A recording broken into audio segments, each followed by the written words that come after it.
சென்னையின் புறநகர் பகுதியில் பொதுமக்களின் பாதுகாப்பை கருதியே சில இடங்களில் மின்சாரம் துண்டிக்கப்பட்டுள்ளதாக மூத்த IAS அதிகாரி ராஜாராமன் விளக்கம் அளித்துள்ளார்.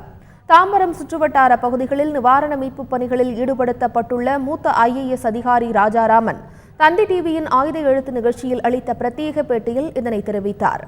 பெரும்பாக்கம் மேடவாக்கம் சாலையில் தேங்கியுள்ள மழைநீர் விரைவில் வெளியேற்றப்பட்டு போக்குவரத்து சீராகும் என்று மூத்த IAS அதிகாரி ராஜாராமன் கூறினார்.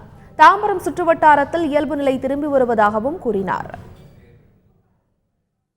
ஏறத்தாழ 54 டிரான்ஸ்ஃபார்மரில் ஒரு 42 ரெஸ்டோர் ஆயிடுச்சு. இன்னும் 12 டிரான்ஸ்ஃபார்மர் விரைவில் நீர் வடிந்தவுடன் அதை நாம் பாதுகாப்பு வசதியுடன் அதை நம்ம சுவிட்ச் ஆன் செய்ய வேண்டும். உணவு பற்றாக்குறை வரக்கூடாது என்பது காண்பதற்காக மீட்பு பணிகள் துவங்குவதற்கு முன்பாகவே மாநில அரசாங்கம் மாண்பு முதலமைச்சர் அவர்கள் உத்தரவின் பேரில் 6 ஹெலிகாப்டர்களை தயார் நிலையில் நிறுத்தி ஏறத்தாழ சுமாராக 3000 உணவுப் பொட்டலங்கள், அம்மா குடிநீர் பாட்டில்கள் எல்லாம் விநியோகம் செய்யப்பட்டது.